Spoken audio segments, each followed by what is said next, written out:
এক যুগ মানে 12 বছর সময় পার হয়েছে। বেগম খালেদা জিয়া সম্ভবত খোলামেলা পরিবেশে তার সেই রাজনৈতিক বর্ণাঢ্য জীবনের যেই স্মৃতি ছিল সেগুলো থেকে অনেকটা দূরে সরে গিয়েছিলেন।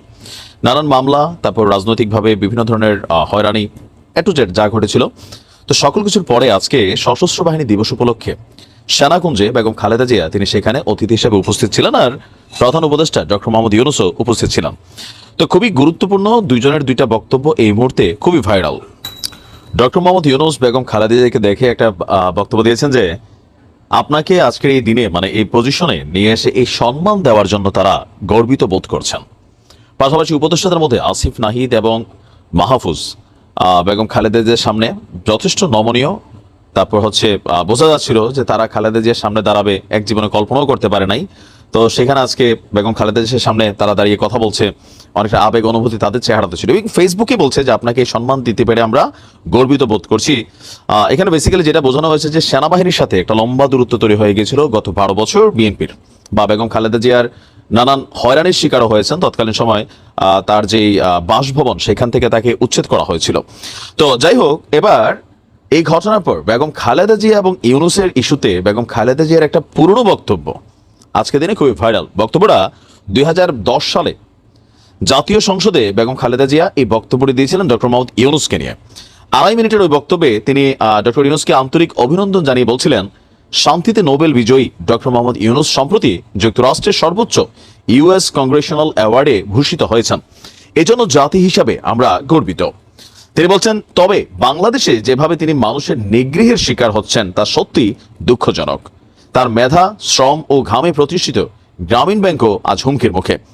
সরকার নিয়োজিত কমিশন নোবেল বিজয়ী প্রতিষ্ঠান গ্রামীণ ব্যাংককে ভেঙে 19 টুকরো করার সুপারিশ করেছে। আমরা এতে স্তম্ভিত। এই ধরনের সিদ্ধান্ত গ্রামীণ ব্যাংকে ধ্বংস করে ফেলবে।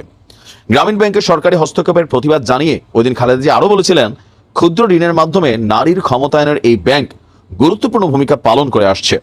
সেই প্রতিষ্ঠান ধ্বংসের উদ্দেশ্যে প্রতিশোধমূলক চক্রান্ত বন্ধের জন্য আমি সরকারের প্রতি আহ্বান জানাচ্ছি। আমরা এর তীব্র বিরোধিতা করছি। দেশের মানুষ এই ধরনের কার্যকলাপ মেনে নেবে না। তো লম্বা চূড়া বক্তব্য তিনি দিয়েছিলেন। জাস্ট লাস্টে যে কোটেশনটা ছিল, জাতির জন্য যারা সম্মান বয়ে আনেন সেই কৃতি সন্তানরা যেন দেশেও সম্মানবান তা আমাদের নিশ্চিত করতে হবে, তা না হলে দেশ মেধাশূন্য হয়ে পড়বে। তো আজকের দিনে আপনার বেগম খালেদা জিয়ার সাথে ডক্টর মোহাম্মদ ইউনূস পাশাপাশি চেয়ারে বসে উচ্ছ্বসিত ছিলেন, প্রাণবন্ত ছিলেন। ইভেন ওনার চেহারার মধ্যে একটা জিনিস রিড করা যাচ্ছিল যে বেগম খালেদা জিয়াকে আজকের এই অনার দিতে পেরে তিনি নিজে আসলেই গর্বিত ফিল করছেন, অথবা পলিটিক্যালি অনেকটা বিএনপির সাথে হচ্ছে বেগম খালেদা জিয়া তো একজন ব্যক্তি প্লাস একটা দলকে লিড করেন।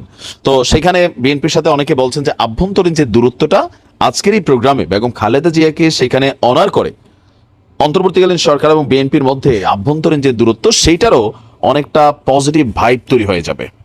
কারণ এখানে যারা উপদেষ্টাতে আছেন বৈষম্য বিরোধী বা আবার ধরেন সার্জিস আলমরা প্রত্যেকেই কিন্তু এই জিনিসটা নিয়ে পজিটিভ বক্তব্য দিয়েছে। ইভেন বলছে আপনার সেই মনোভাব, সংগ্রামী মনোভাবের কারণেই আমরা অনুপ্রাণিত হয়েছি, মানে অনেক কিছুতে বেগম খালেদা জিয়ার ভূয়সী প্রশংসা করা হয়েছে। তো এটার দুইটা কারণ হতে পারে। একটা হচ্ছে বিএনপির সাথে আভ্যন্তরীণ দূরত্ব, সেটাও দূর হলো। পাশাপাশি বেগম খালেদা জিয়া দীর্ঘদিন পর এমন একটা প্রোগ্রাম তিনি দেখতে পেলেন, উচ্ছ্বসিত থাকবেন, স্বাভাবিক পজিটিভ কিছুই হবে সরকার এবং বিএনপির মধ্যে, বোঝা যাচ্ছে। তো ভালো থাকুন, আসসালামু আলাইকুম।